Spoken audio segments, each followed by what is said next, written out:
Hello everybody, I'm Nick in the States, and today we're having a nice little visit with an offset Fender inspired Harley Benton JA-60. So it's a lot like a Jazzmaster, but you know what? It's a Jazzmaster for people that are wired like I am, in that it has a nice simple 3-way switch, 2 P90s, and a volume and a tone. A lot of Fender's cool offsetty guitars also have some flip switches and knobs and independent volumes and all sorts of awesomeness that people really dig, but sadly I just would rather do without.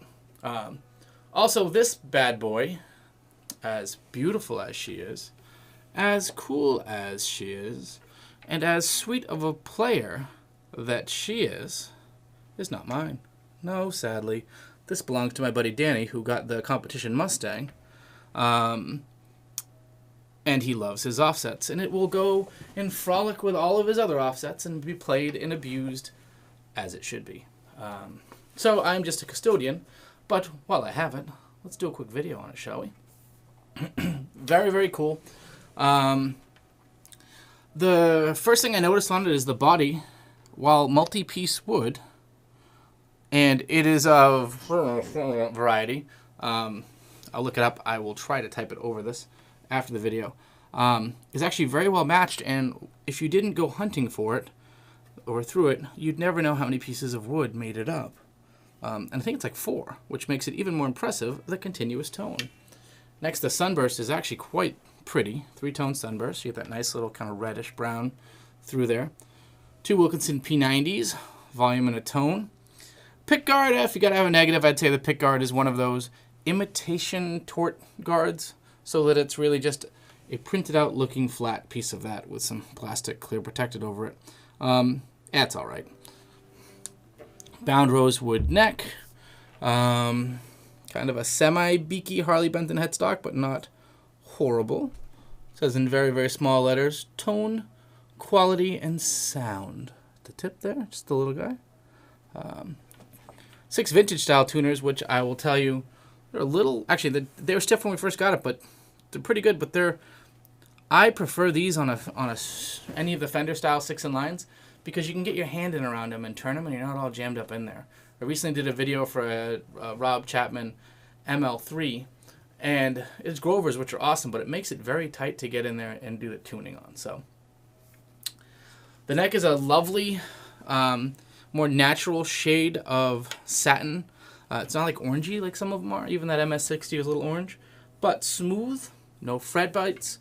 I'd say it's a substantial neck without being a baseball bat, I guess is a pretty good description of it. And with, a dry fretboard, but tasty block inlays. Overall, it's a very good looking little guitar package. And if you've never played P90s,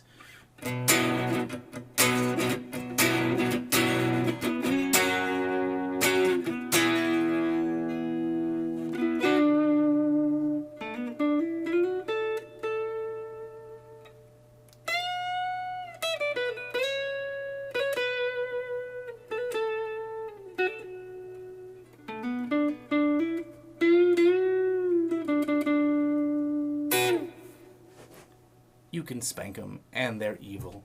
You can be gentle to them, and they're sweet, and they're articulate, and you can...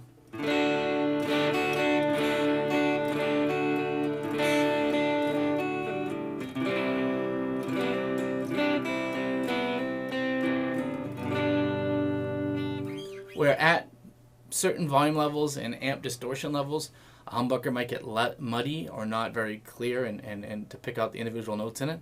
These get evil, but they still articulate. So they're bigger sounding like a Strat single coil.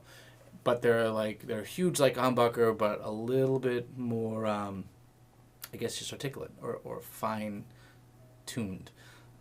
They can be a little noisy. These actually cranked up full loudness through the amp, and they're really quiet at rest, which is nice. Because it's, I think, the deluxe line of Harley Benton's, it's all Wilkinson stuff on it. Very cool. Like happens sometimes on a $130, $140 guitar. If you look there, you can see one of the screws mounting the P90. That little guy, it was break time, he was going to get back to that. He still may, you know, if he ever visits the States, finish screwing that guy in. But you know what? I think I might just be able to fix that for him. I think it's a plastic nut, but actually pretty nicely carved if you look at it. Not too high. Setup is pretty good, actually. Out of the box, no real buzzing all the way up the neck. Go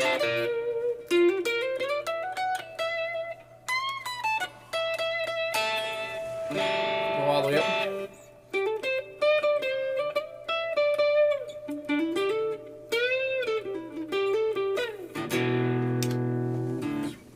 And from a weight, it's not too neck heavy, not too whatever. It's actually a nice, solid feeling guitar.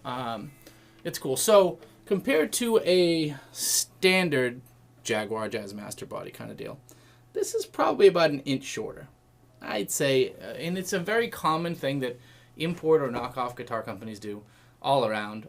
But in general, on the offsets, because it does tend to have a slightly longish body, they can save some money on material. Make it shorter, and the average one of us doesn't quite pick it up unless you're anal, like we are. The cool thing about this one is it does have a tunematic bridge, and it's the non-retaining spring style tunematic bridge, so there's no little thin wire across the front of it, which a lot of people greatly dislike. It's a stop tail. Hardware quality looks pretty good. I would say that out of the box, the one thing that you should do, and this is a great just point, I guess, is, I don't know if you can see this. Probably not. Some of the strings are touching the back edge of the bridge. And it's because the stop tail piece is actually too low, so that the strings don't have room to clear this trailing edge of the bridge from the saddle. And it's not the greatest thing from tone and from buzzing and from just, generally, it's just not a good best practice. They're just barely hitting it, mostly the high E and maybe the B. So you can just raise, if you look and you see that in one of your own guitars, you can just raise the stop tail up ever so slightly so that the break angle across the bridge is what it should be. And everybody will be happy. Yay! It happens on high-dollar guitars, too. It's not just a cheap guitar thing for that. But, all in all, very nice, well-built guitar. The round that this came in with, I got a 550 Paradise that it's a bit of a disappointment, really. We'll cover that in a different video.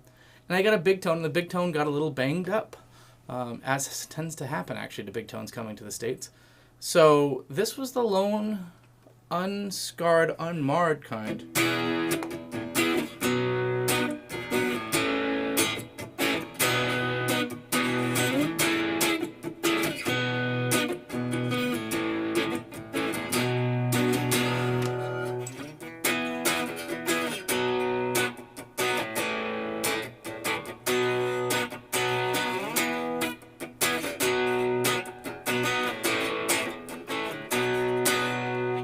Back to the middle.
She's fun. I like this guitar. Super versatile, well built, plays great. It's just fun, and for the $150 or so that this costs, you can have a whole lot of fun. You know, a lot of players that are just coming up now, we're kind of in between P90 renaissances, where people haven't played P90. They've never owned a P90 guitar. They don't know what the fun is, and about 10 years ago or 7 years ago, I'd had humbuckers that have Strats, and I discovered the P90, and I bought a bunch of P90 equipped guitars. Still have most of them. And it's just a fun, great middle tone that just works. So if you haven't paid attention to a guitar with some P90s in it, go play them. The other thing I'll say is I have found, it's not without exception, but I have found that a lot of P90 guitars are more consistently good. There's less of a breadth of gap of a good P90 to a bad P90 than there is, say, in the humbucker world from a good humbucker to a bad humbucker. And I don't know what that is. I don't know if it's just because it's a relatively simple pickup to build. I have no idea the reasons why. With that said, I have a Harley Benton L450 GT P90 gold top that has just dog crap P90s in it. They're just not good. So there's an exception to every rule. Anyway, I'm kind of rambling about this. Cool guitar. Check it out. It's going to go to my buddy Danny's. Hopefully you'll see it again as part of a larger kind of a road trip video from Danny's collection. But until then, I will cuddle it and caress it and keep it warm because I am Nick in the States, and oh yes, I have issues. Take care, folks. Thanks for stopping by.